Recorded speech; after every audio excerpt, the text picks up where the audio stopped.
It started with a bankruptcy. Little did I know that that would just be the first tip of the iceberg. And over an 18-month period, absolutely every area of my life, as I knew it, would crumble. Then it was getting, fired from 3 jobs in the space of 6 months. My partner leaving me. It was in the worst kind of physical condition I'd ever been, 10 kilos heavier than I am now, in a really bad place mentally. Had no money to my name, felt really kind of purposeless and not really clear on my next evolution, which is a really hard place for me to sit in. I had my darkest moment, which was I get why people jump. And that was the moment where I kind of snapped myself out a little bit in realising, I'm deeper and I'm darker than I probably realised. And it was continuous for an 18-month period, to the point where I ended up on a hospital bed. Everything needed to break down as I knew it. And to your point, Life by Design was really formed from that place of pain. Welcome back to Conversations That Count. I'm your host, Jeihan, and today I'm joined by Blake for a powerful conversation that will really make you pause and reflect on the life you're creating. We dive into what it truly means to live a life by design versus a life by default. And Blake shares his own journey of transformation from bankruptcy and rock bottom moments to building a life that's intentional, fulfilling, and aligned. We explore topics like values, success beyond money, the 6 pillars of well-rounded life, and how to create safety and connection in relationships, and what it takes to move from good to great. This episode is for you if you've ever felt like you're ticking all the boxes but still asking, is this it? Whether you're a high performer, a parent, or simply someone searching for more alignment and meaning, you'll get so much value from Blake's insight. Let's dive into this conversation that really counts. Life by design or a life by default? I love that so much. What does it mean? And how do you know if you're living a life by default? So, simply put, a life by design is intentionally designing your life the way that you want to, in alignment with whatever's true for you. And there's a number of ways that you can dissect that, but really at the core of it, the more awareness you have of what's true for you, your values, what lights you up, etc., the more you can start to orchestrate what is true for you. I used to give a lot of people shit for a life by default, which essentially is the one size fits all. And then I came to a place of almost appreciation for the fact that, hey, there is a path that if you don't know what is true for you, then you can follow this path, which is get good grades, go to university, stay in a job for 40 years, have 2.5 kids, a Labrador, a white picket fence, and retire at 65, which I personally couldn't think of anything worse for me.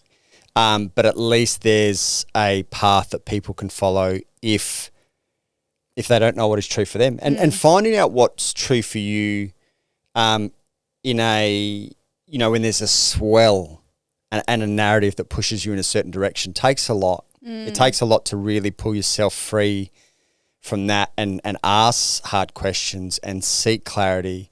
And that's not a one-time done. That's a constant evolution. I'm sure you've kind of been there a number of times yourself. Like I went through a big transformation 6 years ago, and everything had to crumble in the way that I knew it in order to start asking more questions.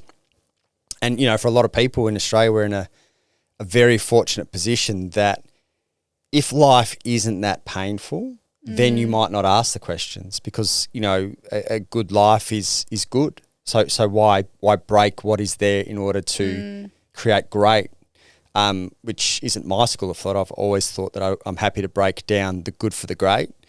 But if you're not in a world of pain, sometimes there's not enough force that really pushes you to create or to find your own answers. I find like a lot of people that I've met on the podcast or in general in like the personal development world as well, it's generally they've gone through something, a really challenging moment that has then, they've had their awakening or however you like to call it. And they're like, this life, something isn't working here. And that's when they like really kind of go, okay, question everything. Is that path the right path, or do I go in a different way? What was that moment for you? You mentioned six years ago. Like, what was that moment that caused you to question everything? To be honest, it was a series of moments over an 18-month period. And it was really like a dark night of the soul, to kind of simply put it.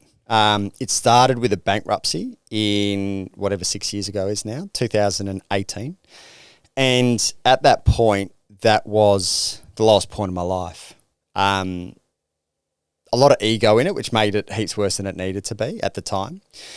But yeah, that was the lowest moment of my life. And I remember, the guy coming to the door and giving me my letter for bankruptcy and going through that whole process, and the shame and the guilt and the embarrassment and the fear and everything that kind of came with that. Little did I know that would just be the first tip of the iceberg, and over an 18-month period, absolutely every area of my life as I knew it would crumble. And that meant that, I think a few months after the bankruptcy, I didn't have to leave Sydney, but I felt like I needed a new start. So my partner at the time and I left Sydney and moved to Melbourne, and, it was the bankruptcy. Then it was getting, fired from 3 jobs in the space of 6 months. My partner leaving me, a real big transition in a friendship group. All amazing people. I just felt like I was starting to find myself on a different page to the friends that I was around at the time. I was in the worst kind of physical condition I'd ever been, 10 kilos heavier than I am now, in a really bad place mentally. Really, had no money to my name, felt really kind of purposeless and not really clear on my next evolution, which is a really hard place for me to sit in. And it was just like, it was one thing after another. And, I had my darkest moment, which was, I get why people jump. And that was the moment where I kind of snapped myself out a little bit in realizing, I'm deeper and I'm darker than I probably realized. And it was continuous for an 18-month period, to the point where I ended up on a hospital bed with what they thought was meningococcal. They didn't find anything, which was interesting. And I've heard plenty of stories since of those kind of type of moments. And that was finally my rock bottom, which I think was August, September the next year. And yeah, everything needed to break down as I knew it. And to your point, Life by Design was really formed from that place of pain, as is everything that I'm really passionate about. And, I always see that as the upside of pain, or one of the upsides of pain, is if you know how to channel it, it becomes your purpose. And the passion that I talk about when I talk about relationships, the passion that I talk about when I talk about being your best self, the passion that I talk about when I'm talking about Life by Design, all of it stems from pain. And, I've still got my painful wounds and all those pieces that I'm still moving through and will continue to move through. But a lot of that pain has become my fuel for the last 6 years and helped me turn things around to where my life is by far the best it's ever been, and has been for the last 5 or 6 years after, what was a really dark moment, and, a split-second moment where I wondered whether life was worth living. And it takes a lot of courage and bravery to face that and then have the choice to actually go, I don't want that, so something needs to change, something needs to give here. How do you make sure that now you live a really intentional Life by Design life, I guess? How do you make sure that those principles are applied to your life every day and you live and breathe them? So for me, the Life by Design is really the creation of your perfect week. And between the research that I did and my own experience, I really came up with kind of a formula for the Life by Design. And that was the 6 Ps, albeit there's a 7th one. And I'm constantly checking in with those 6 Ps on a weekly basis. So performance, all things health and fitness, personal growth, spirituality, self-mastery, etc. Purpose, which is your career. Profits, because at the end of the day, you need to be able to kind of lay the foundations with profits, people and partner. And I'm constantly checking in with those 6 Ps to see how I'm tracking. And the 7th one that I've kind of brought in recently is play, which is anything that is kind of your hobby, your travel, your new adventures, etc. So that system essentially, consciously and previously unconsciously, as I was starting to kind of pull the pieces back together, really became the metric for me living a life by design, and essentially from a deep research point of view, living a fulfilling life. Which I wasn't really in hindsight living before. And I think one of the challenges when there's either a lack of awareness or you are so systematically drawn into the main narrative is you follow a system without questioning it. So I was following kind of, I had my questions, but I was like, fuck, everyone's going in this direction. All right, well, I'll just kind of follow. And I was like, I kept on asking myself, like, this can't be it. And everyone's doing the same thing. I'm like, is anyone else asking these questions? And then, at the end of the day, there was somewhat of an awakening, whether that's the right choice of words or not. There was some form of an awakening before the bankruptcy happened, but the bankruptcy was the pain that I needed to really assess properly. Yeah. And full credit to those that choose a different path when they're not in pain. That's a different kind of person. They might tick society's boxes and go, this doesn't add up. And they choose to pivot in some way, whether it's their career, whether it's a move, whether it's their partner. But I think for a lot of people, they do need to experience a level of pain to reassess what's not working for them.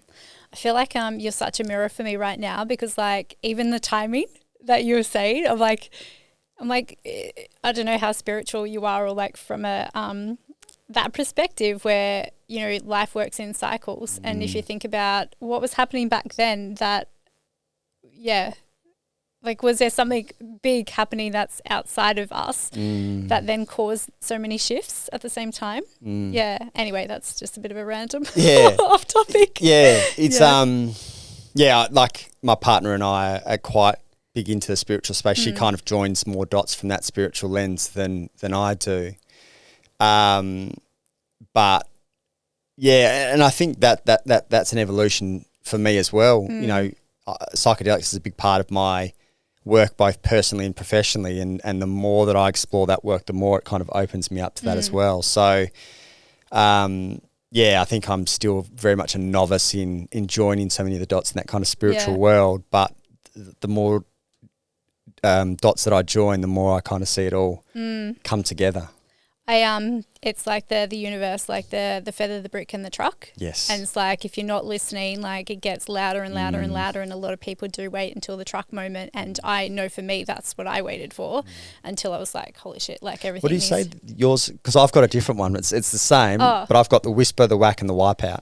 Oh yeah, it's very similar. So what's yours? The feather, the feather, the brick, and the truck. And the truck, so that's cool. Yeah, little signs from the universe to say, hey, what's going on here? And you're like, oh no. Yeah, it's like when something happens. Oh my god, my shoulder just popped. When something happens, you knew the signs were there way back when, right? Yeah. But you don't listen to them.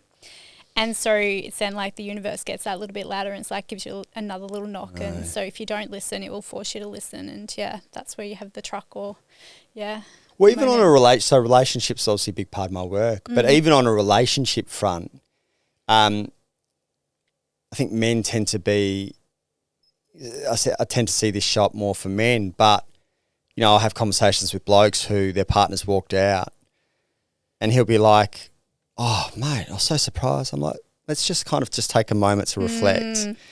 If you zoom out for a second, are you actually surprised? And to your point, whether it's the feather or the whisper, it's very rarely a surprise. There were signs the whole way along. You just either had lack of awareness, lack of ownership, didn't take it seriously, whatever it might have been. But we're, to your point, we're always getting signs from the universe. And life can be a lot easier if we're prepared to listen to the whispers and not wait for the whack or the wipeout. And I would say that I've got better overall over the last 6 years. I don't need the wipeout now. But, that dark night of the soul was essentially a wipeout in every single area of my life, every single area. You know, I remember speaking to Jeihan, my former business partner. It's probably about 15 months in, and I was like, mate, the universe can take everything from me, and at that point, it almost felt like it had. But at least I've got my physical and my mental health. Definitely didn't have my mental health. He didn't say anything. He probably just smiled and nodded. I'm here for you. Yeah. And then a week later, I ended up in hospital with what they thought was meningococcal. Yeah. So it was the complete stripping of me in every sense of the word, and the perfect platform to rebuild. I love that. I mean, I don't love that you went through such hardship. Yeah. That's a bit shit. But like in terms of you got to press reset on life, right? I think there's something powerful in that at the same time, like in going through that, because now you live life on purpose as well. From like you help a lot of people, like high performance and also relationship coach, which we'll touch on in a moment as well. I've got so many questions when it comes to relationships. What are some of the biggest challenges that you see within those people that you coach them through as well? I think a very common challenge for a lot of high performers is they're one-trick ponies. And what I mean by that is they're excellent at business or they're excellent at money, but they're dropping the ball massively across the board. And for many people, it's like, you know, one light on, e.g. business, and the rest of the lights off. And I really like this metaphor. I think it's by Sahil Bloom. And he talks about, you know, having seasons that you definitely got a priority, but you're not turning the other lights off. You just might be dimming them a little bit. And I tend to think of that when I'm kind of working with these guys and we're building out the 6 Ps. You're working on all of them. Yes, you've got a season where there's a priority and, you know, whatever that priority is, but you can't put all your eggs in one basket and be the one-trick pony who's killing it in business and dropping the ball everywhere else. And I know obviously a bit about your kind of background and the work that you do as well. And it's a really interesting social narrative that we have as to what success looks like and means. And, you know, you could be walking the streets and people are pointing over to this successful person and he's the guy that, you know, through the corporate lens or a financial lens is doing really well. Yeah. And that's what we deem success. And that's taken a bit for me to even break free from that as a narrative for me of like, oh, that equals success. Whereas to me now, that doesn't look like success unless they're well versed in the other piece. Yeah. Because I've seen it so many times, the successful person who's on their 3rd marriage, their kids don't want to know about them, they're heavily overweight, they're extremely stressed, they've got no friends other than business associates. I'm like, hang on, let's zoom out a little bit. Yeah. So, you know, well-rounded isn't the most kind of powerful term, but whether it's men or women, what I deem success is someone who's well-rounded and who is finding a way to keep all of the 6 Ps afloat, essentially. Yeah, success is such an interesting one, isn't it? Because and this is something that I'm redefining myself at the moment as well, because I only left corporate towards the end of last year and in business, and so it's totally different ballgame altogether, right? And success, it's like, I always remember, and I can't like where I got this from, but it's like climbing to the top of the mountain, but there's no one there. So it's like, you know, you can be so driven in, as you said, in business or whatever that mountain is for you. But if you got no one to share it with, like, what's the point? Yeah. And so that's when it comes back to connection and relationships and your loved ones and fostering that, because otherwise, at the end of the day, if you've got no one there to share it with, like, yeah. You know, I find it really interesting because, you know, over the last 6 years, I've done so much research into what creates a fulfilling life. And that's really, you know, as I said earlier, the accumulation of my 6P method along with my personal experience and the research. I've kind of been playing with all of those. And it's not that hard to get your hands on the research these days. But yet the social narrative is so strong, as is the conditioning and the programming, that people can hear money doesn't buy you happiness and still be fixated on money as a metric or whatever. And I'm not kind of shutting down money. Like it's great. Go make as much money as you can and you want to.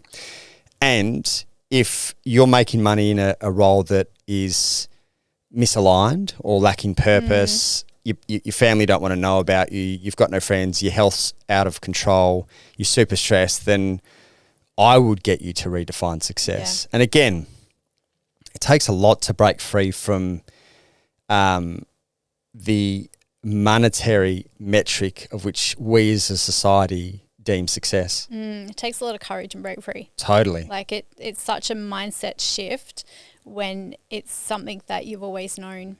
And stepping into the unknown and being comfortable with that. Well, not only what you've known, but you're surrounded by people who are all kind of going for the same goal. And I think, for me, one of the really helpful things in terms of breaking free from that social narrative was moving to Byron Bay. And there's just a reorganising of our values. Yeah. I spent 12 years in the eastern suburbs of Sydney. There's a certain narrative there. There's a certain set of metrics of which people deem important. But really, when I moved to Byron, I saw people value things slightly differently. And, one of the things that I work on with a lot of clients is them working out what their value hierarchy is. Because if you don't know what your value hierarchy is, you run the risk of getting drawn into the narrative of which you're based. And Sydney might be different to Melbourne, which might be different to Adelaide, which might be different to Byron Bay, which would be different to New York. You need to know what's true for you, and you need to be able to access that and stay aligned with that in order for you to live your most fulfilling life. And I think when people go, like, from a corporate perspective, if people don't know that, then they go into like the work scenario, they're living by their values, which sometimes can create that misalignment that then, come a Monday morning, you're like dreading to go in there because there's a misalignment there. So values is so important to know what you stand for, what you value. Well, even to your point, it's a really good compass to be able to use how you feel and your internal state to work out what is aligned and what's misaligned. And there's a number of different kind of metrics that I'll often talk to clients about to work out what feels really true for them and what doesn't. But, how you're feeling on a Friday afternoon, how you're feeling on a Sunday night, how you're feeling on a Monday morning are just some little indications of where you're at. I used to be anxious most of the Sunday afternoon and overwhelmed on a Monday morning and then exhausted by a Friday afternoon. But that was what I was used to, and that's what the people around me did as well. And I thought, this is just how life is. Yeah. And I remember it was probably 3 years ago. It was Monday morning and I was training for an Ironman at the time. And on a Monday morning, I went for a swimming lesson just to kind of work on my stroke. And my partner went for a massage. And I didn't realise it at the time, but later that day I was like, what the fuck? We just did that on a Monday morning. At some stage, unconsciously, I broke free that Monday morning meant hustle. And I didn't even have the awareness. And now I go for a walk with my daughter every morning, and a walk with her every afternoon, which, is the very least that I can do, with my daughter. But the Sydney version of me would have been stressed in the morning and, I don't know what our dynamic would have looked like, but I couldn't possibly have imagined, one, that I'd even be walking because, walking was a waste of time, just random stories that I used to tell myself.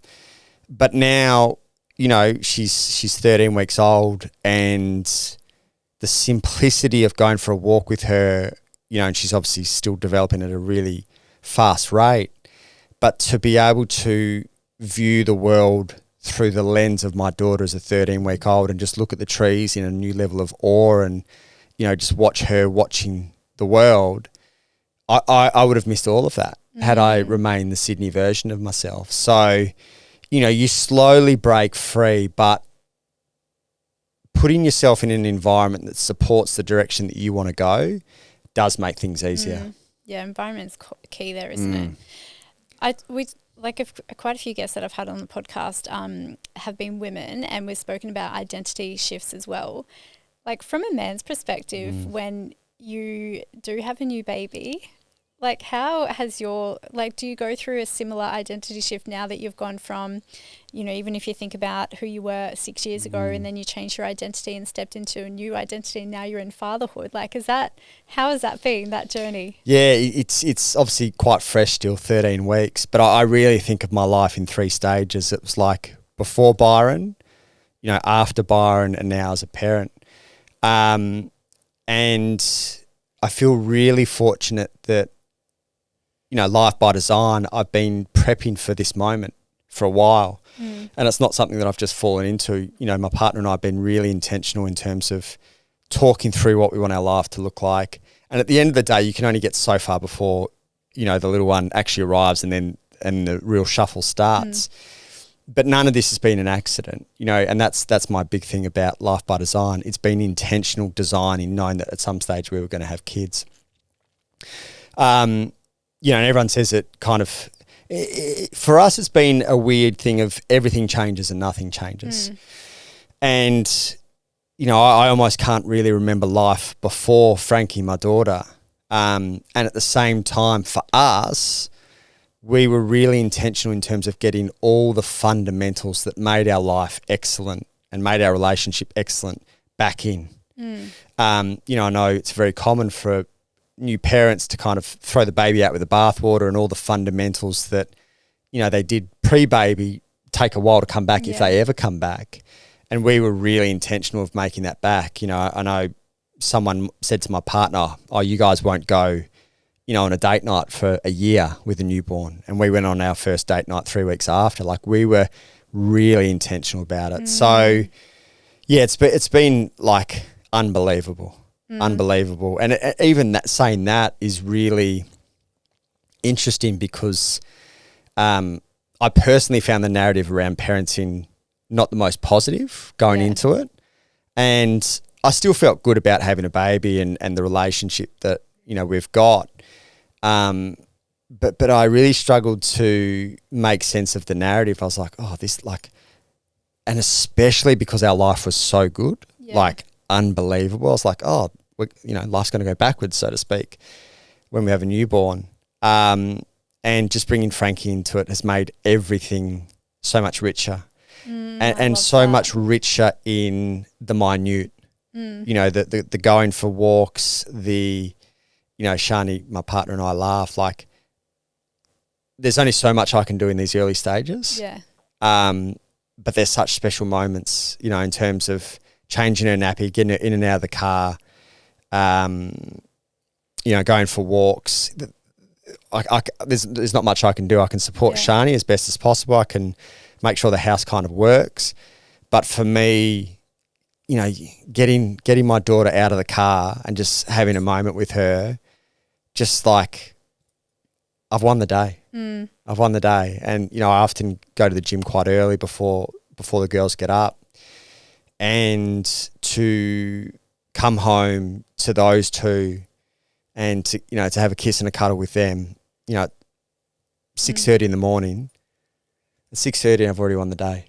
You know, so yeah, it's been unbelievable. And everyone says it, albeit, you know, a lot of people have interesting kind of negative narratives around parenting, but that hasn't been our experience up until this point. I love how you actually speak so highly of the experience as well, and like amazing. you can tell, like, it just you know, you come alive, which is really beautiful to see. I think especially for a dad as well. So that's really amazing. So you mentioned that you moved. I want to touch on the relationship side of things and how you said that you were so intentional in how you created that.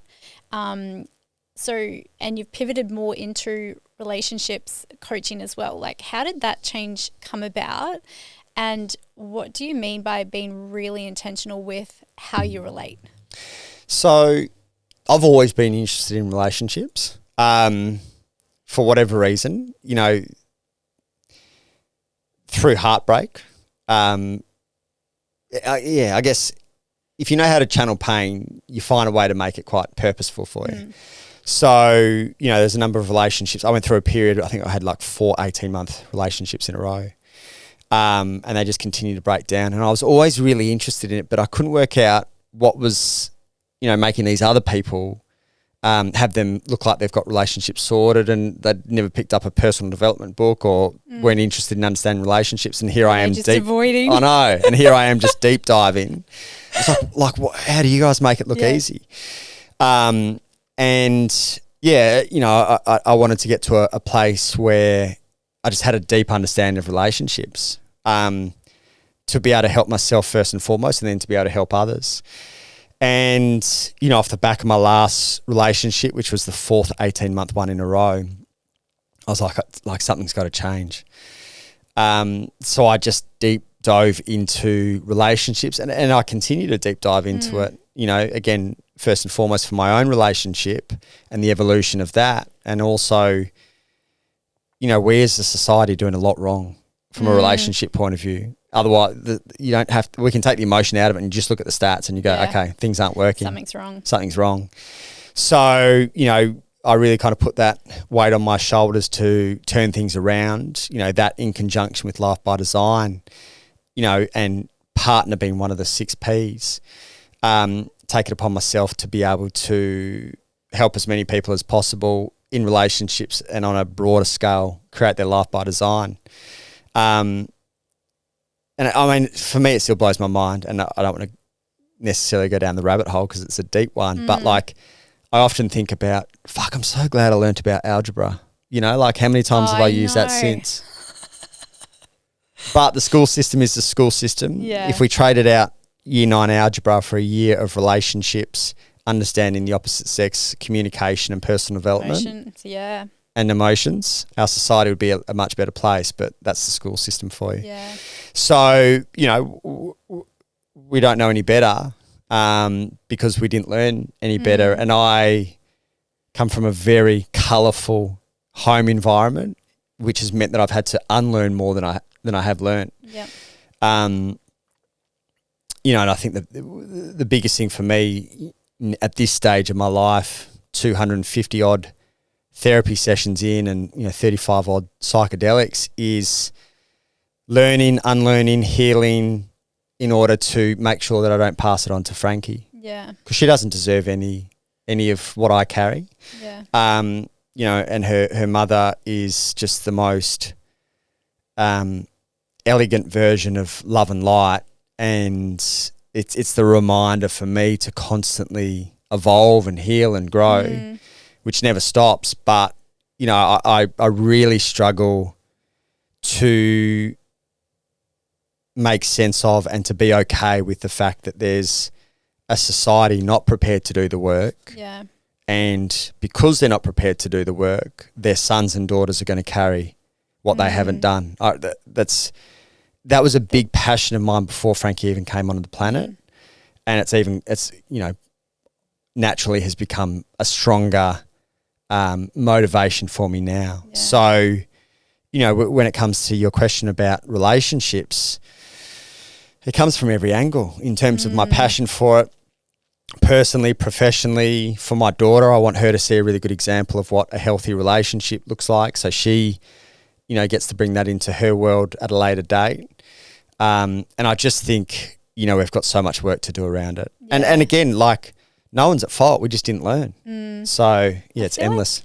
I love the conversation so much as well, like especially me, who is very big on connections. I mean, the podcast, like even, you know, the people I meet as well, and it's about connecting with people. But I have, over the last couple of years, really dove into my own personal development, my own personal growth, and understanding my program and patterns, and unlearning and learning, as you just mentioned, the whole journey of it, and that's life.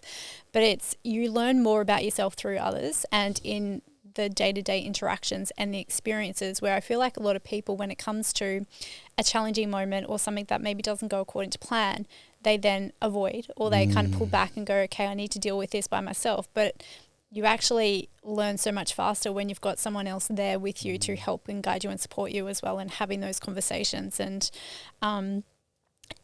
especially if you're new into dating, it's like, how do you or new knowing someone, how do you then create that secure,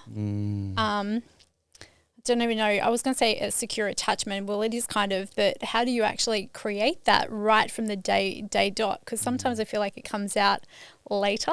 Totally. Where you want it to come out as soon as possible. So then you can kind of go, are you for me? Aren't you for me? Or, what do I need to heal here as well?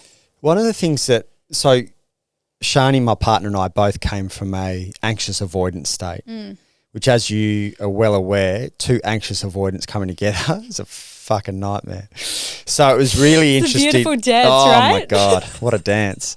So, you know, I can't remember the timeline in terms of the time I had between my ex and Shani, but I deep dove into all things, attachment styles being one of them. And in order to, I knew the significance, you know, whether Shani was anxious attached or whether she was just, you know, all good as a female in the early stages of relationships. I knew the importance of creating trust and safety. And, you know, in order to do that, one of the mottos that we had from really early on is there's no wrong question for the right person. Yeah. Which for us, you know, I think that the human nature means that your mind's very busy in those early stages. You're trying to work out what you feel. You're trying to work out what's going on with the other person. You're trying to make sense of what you can say, what you can't say. So I really wanted to make sure that Shani felt super comfortable in voicing anything that was coming up. And, you know, I think one of the other key ingredients in creating that trust and safety is integrity, especially from the male side of things. So if I said I was going to pick her up at 6, I wasn't there at 6:10. I wasn't there at 5:50. I was there at 6 o'clock. And just consistency in my word and the way that I showed up helped her start to regulate pretty quickly. And honestly, it probably took, still, because we were friends for 6 months before, so there's a really good foundation as well. But it still probably took maybe 4 to 6 weeks of just that to start to see change.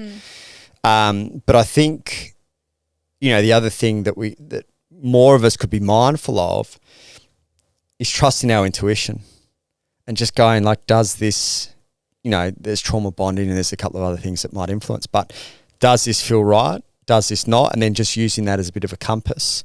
I'm working with a group of women at the moment around relationships, and that's something that's come up a number of times. Like, how do we know if we trust? How to dance that?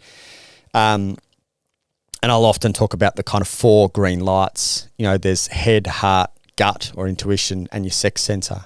And if you can have a level of connection to all 4, you start to be able to use that as a compass, because some people make sense from the head up. Yeah. They're like, on paper, this person makes sense, but something's off. And you might try to override that knowing with the head. You know, he's got a good job, he does this, he's got good friends, good looking, whatever it might be. But the knowing is there. And if you've been disconnected from the knowing for a while, that's hard to fully trust in it. But when you get back to that, and it does, you can zoom out and take that knowing across the board, your career, your friendships, even what you're going to have for dinner. Yeah. When you start to reconnect to that, the outside world just becomes noise, because you're like, nah, this feels right for me. Yeah. And for everyone, there'd be a whole bunch of decisions that, when made from that deep knowing of place and truth and trust, doesn't make sense to everyone else. And even, you know, Genoa and I, when we moved to Byron, it did not make sense on paper. Yeah. I had a couple of people call me dumb. It didn't make sense. And here I am 5 years later, having had the best 5 years of my life, because deep down there was a knowing that was the right decision at the time. So had I just gone from the logical, analytical mind up and started listening to other people and they're telling me dumb, and I could have written the pros and cons on paper, it wouldn't have made sense to move to Byron. But the deep knowing has led me here, and the results speak for themselves. Yeah.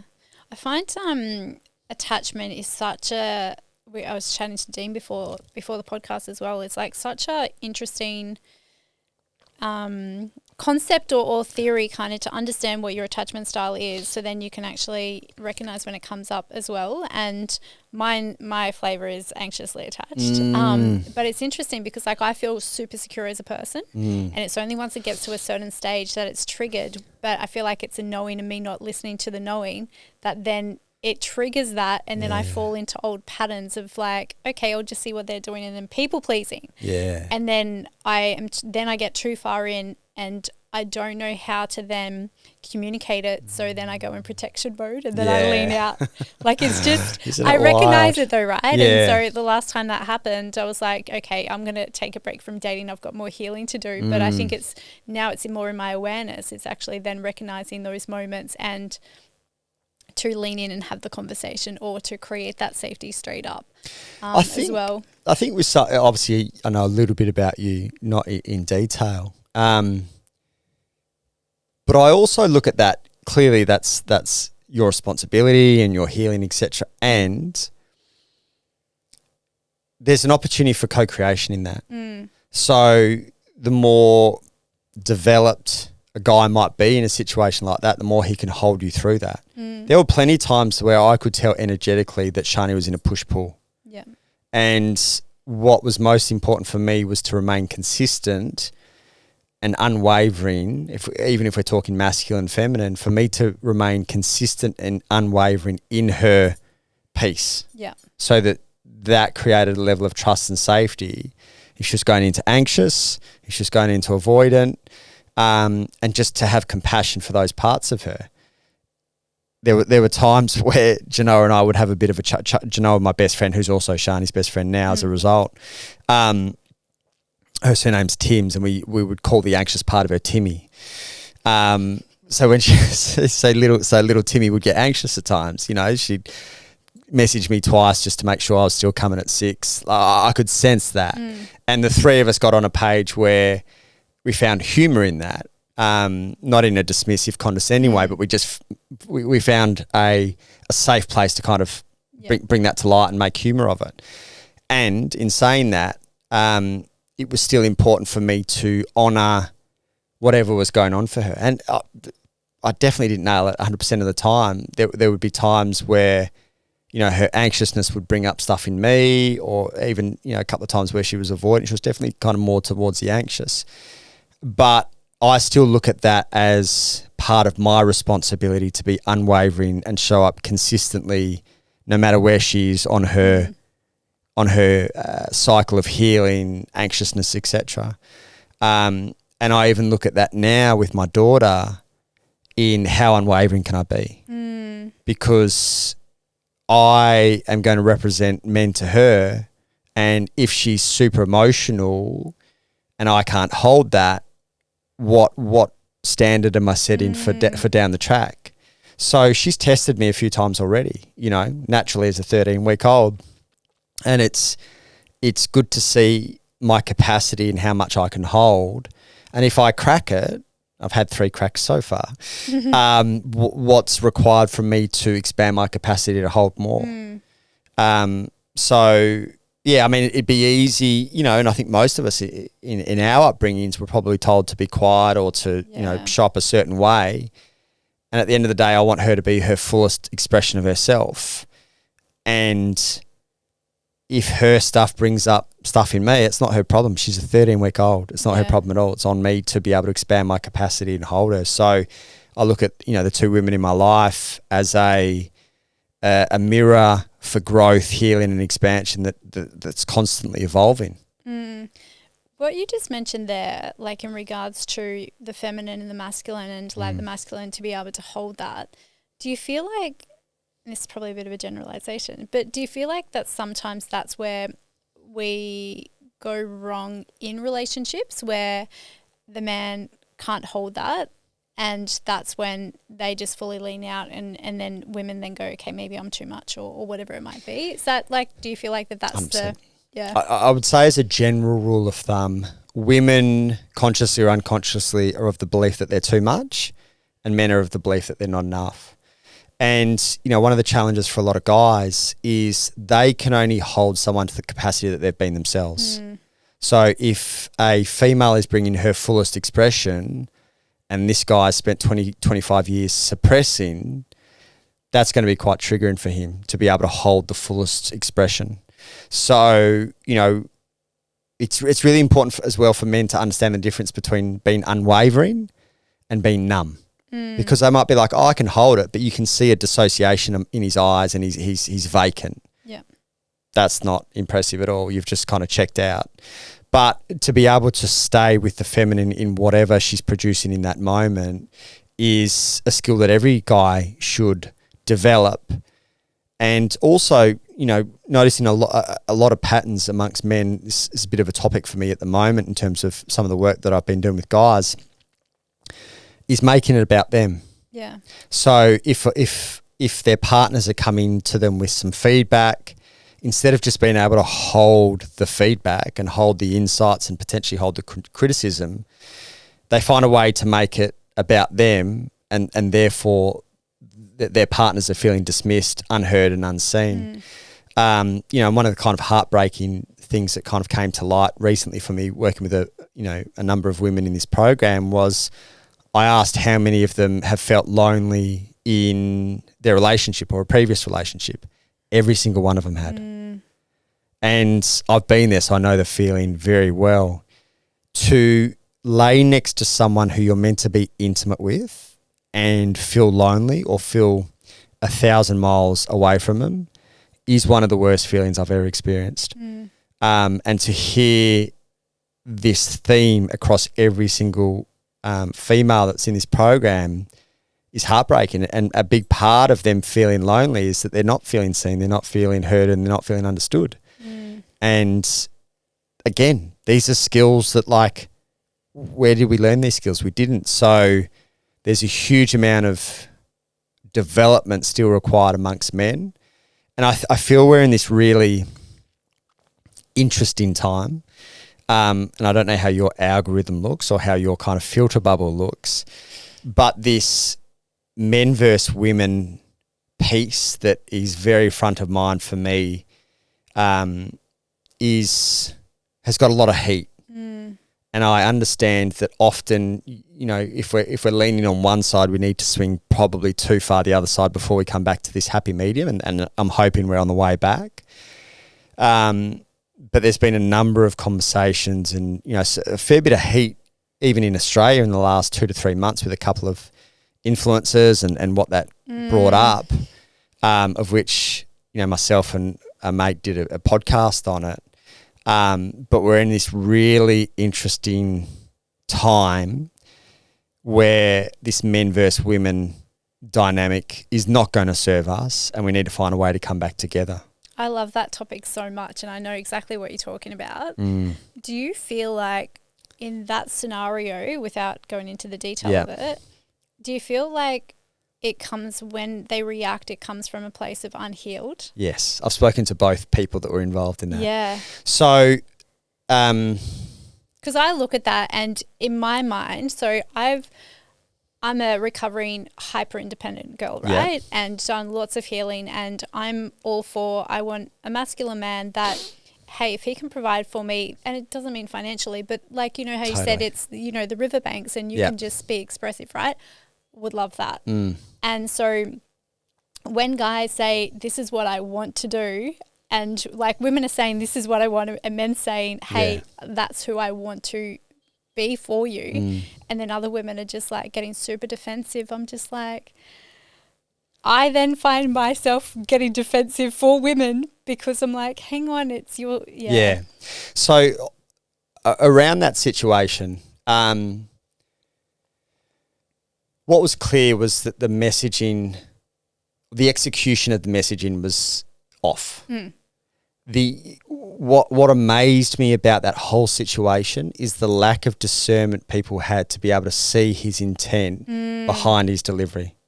No one's doubting that his delivery was poor. But for a young fella to, and then when he went and doubled down after, I don't know about that either, but for a young fella at whatever he is, 23, 24, to say, I want to be protector and provider, I was doing a lot worse at 23, 24 than talking about being protector provider. What then followed is obviously a lot of commentary from a number of people. And I've actually had a really good conversation with kind of the main instigator of that conversation. And we found some common ground. We also found that we had some different beliefs on what's unfolding. But when I went to the comment section, which I probably shouldn't have done, but it's a topic that I'm really passionate about. I love it. Yeah. Masculine, feminine, Yep. relationships, protector, provider. Like that's a core fundamental of the work that I do. So I'm interested in kind of what's going on. Sometimes I struggle with empathy, especially when there's a lot of heat. That was a cesspit of like hatred towards men, which I understand hurt people, and I can see the empathy. When people come with a lot of fire, sometimes I lose the empathy towards the amount of hate that was there. But it gave us insight into where we are as a collective. Yeah. Which in my eyes, there's a lot of work to be done. But to your point, the lens in which we look through is heavily influenced by our own wounds and healing.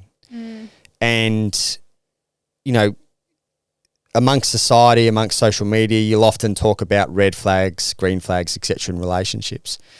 One that I don't think gets spoken about enough is our relationship with the primary masculine or the primary feminine.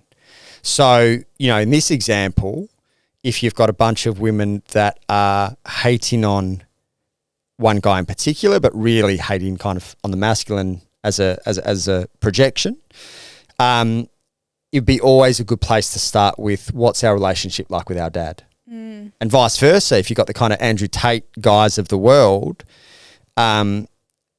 what's our relationship like with our mum if we're hating on women? So, the main parties involved in that, I've had conversations with both of them, and I hope that both of them take responsibility for their part in what is unhealed, and that there's opportunity. Like for me, I look at that and there's opportunity for both of them to grow and evolve as individuals, which we all do. Like there's nothing specific about those two. But that was the first thing that I saw. To your point, I was like, something seems unhealed in this 100% execution onto this guy. So I love this topic, and I feel like that I've got a million questions here at the same time. So with the women that you're working with at the moment in like your container, how do then, I'm not too sure if they're in relationships or not, so they're doing the work and the healing, right, and working out how to relate, I imagine. Yeah. So how do they then attract emotionally available men? Great question. That have done the work and have healed as well? I come back to, you will gain insight into how healed, evolved you are with what you attract. And that can be really hard to stomach if you continue to attract a certain type of guy, or a certain type of woman, but in this case, a certain type of guy. But with what I'm presenting and working with them on, the embodiment of that will show up in their results. So, you know, it can be really hard to stomach if you've like, I've done the work and I keep attracting this certain type of guy. But the results will speak for themselves. And I think also, you know, for some of them, it will give them intel into some of the warning signs to look for as well. Yeah. What I've seen over the last 6 to 7 years is a massive growth in the number of men doing the work. Yep. Massive growth. And I would say it's still a long way off the amount of women that do the work.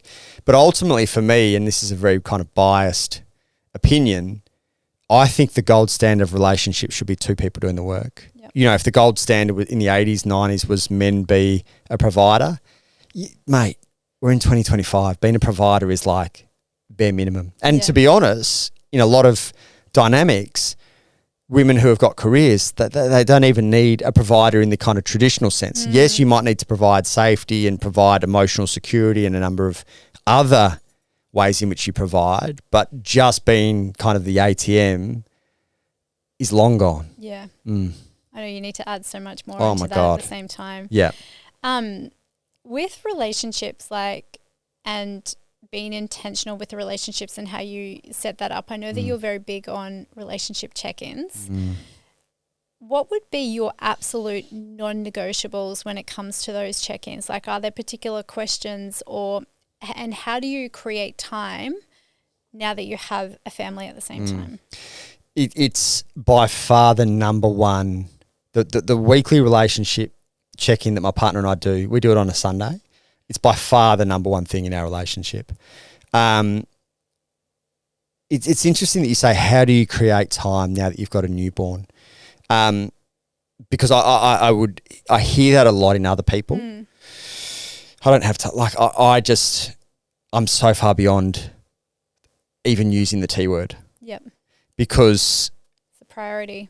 It's just, it's purely a case of what you value. You've always got time for what you value, and people can kind of jump up and make noise about it. But my relationship comes first, and Frankie comes with us for the relationship check-ins. And we spoke about this, I think, last Sunday. We're like, we will do, I don't know if you call it relationship, but we'll do father-daughter relationship check-ins and mother-daughter when she's old enough to be able to voice it.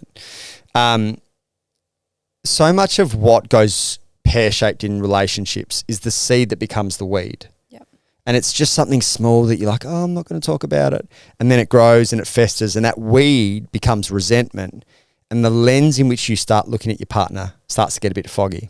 Yeah. So, we've done the relationship check-in from literally week one of our relationship. We knew each other for 5 or 6 months before, which made it easier for that transition. But I would suggest anyone make that a non-negotiable because it just gets the communication rolling, and it doesn't get, like, you're only 7 days away from voicing what you need to voice, which means nothing gets a chance to build up. Yeah. And if you've been in a relationship for 5 years, 10 years, you've probably got a laundry list of things that you'd like to kind of voice.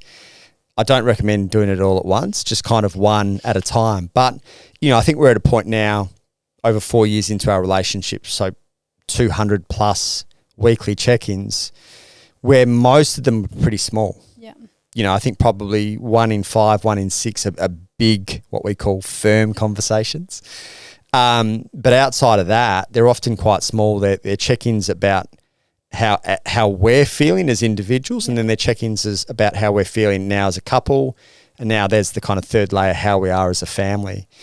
And then just voicing our needs and, kind of talking through and asking questions. I created an ebook for this because a lot of people like what questions do I ask? So I created an ebook with 52 questions, one that you can ask for every week of the year. And essentially the way that we look at it, it's an opportunity to understand each other better and therefore understand our relationship better. So that's been a non-negotiable, but we have a number of non-negotiables in our relationship. That's one of them. We have date night every Thursday. And again, a lot of people, the quality of your relationships comes down to the quality of your standards. Yeah. So if you're doing a weekly check-in every month, if you're doing a weekly date night every month, then they're not weekly, they're monthly. And the fundamentals of our relationship are always weekly. So the weekly check-in, the date night, we have a money date before date night, which is kind of celebrating, because we're both business owners, celebrating money, doing the kind of more logistical things of a relationship. And it's now started to turn into a bit of an admin night as well, which a healthy relationship and a healthy sex life is important for me. Yeah. And one of the things that can really blunt it is the day-to-day logistics of running a family. Mm. So, I spoke to my partner, Shani, about this. I was like, okay, I don't want our relationship to dry out. So let's put the dry things together, e.g. admin, life, family. Let's do it there, and let's keep the rest kind of playful and light. So that became something, and then we have something called Explore Night, which is a intentional night each week in which we bring something new to the bedroom. Just because after 4 years you can get very comfortable in kind of a meat and 3 veg sex life, and that's not what we're after. So, it's really cool. We just alternate weeks. If one's organising the Explore Night, they've got date night sorted, and then vice versa. So again, it's about bringing intention to the relationship. so much value in what you just said there as well, like, and how many people can actually just bring that across. Like, you know, we do it, if you think about how organized you are when you show up to work or to do the things, like, you know, how to run something. So it's like mapping that across into all areas of your life, which is great. It can sound a bit systematic, and over-indexing on systems can take the sexiness out of it, but those systems mean that we're consistent. Yep. And if we have small systems at certain times in each week, it means the rest of the week gets to flow easier. And there's room for both. There's room for systems, and there's definitely room for spontaneity. And if you're too much one or the other, you know, Esther Perel talks about this a lot, the need for both. We have this almost juxtaposition that we need spontaneity, unpredictability, mysteriousness, etc. And at the same time, we need safety, stability, security. And generally what you will find with couples, with men, etc., is that they're one or the other. Yeah. They're either the perfect guy who's safe, secure, stable, or they're the wildcat who is, you know, brings the level of mysterious, unpredictability, but there's no kind of grounding. So there really is a dance that's required to be able to find safety, stability, security, and the kind of sexiness that comes with unpredictability, mystery, edge, etc. as well. I love it. So good. We've gone through so many. It's been a few. Yeah, topics. What would be one key message that you'd love listeners to take from today's conversation? I think, you know, we spend a lot of time on relationships, but I would zoom out and come back to orchestrating your life by design. Yep. And really doubling down on what it is that you want. And for some people, that's a case of starting with what you don't want, because you know, they don't know what they want, but you can really start with what you don't want. And, you know, one of the big things that is big for me when I'm working with clients on this is have a priority. You know, I use what are called 6-week game plans. So they'll focus on one area of their life for 6 weeks. The rest aren't stopping. There's just a focus, and go and execute on that. So, you know, the reason I share that is if you don't know what you want with your life, there's a couple that are really easy to start with. You could start with personal growth, or you could start with performance. You know, even if you don't know what you're doing with your purpose, even though money might not be great, even, you know, you don't have a partner, you can still get the fundamentals of who you are as an individual sorted before you attract in a partner, or before you make sense of what your purpose is. So, you know, I took 18 months to go from rock bottom to turning things completely around. I've seen clients do it in as quick as 3 months if you're really intentional. So, you know, the good life might be the blocker for a great life for some people. And you know, as we've both said, that place of pain has been the best transformations I've seen. Yeah. You know, someone who's really in pain is prepared to make a big change. And if you live in a good life, it requires a level of courage for you to let go of a good life in order to create something bigger and better. I love that so much, going from good to great. Yeah. Well, thank you so much for your time. Like, I've absolutely loved our conversation. Yeah, I appreciate it. Thanks for having me on.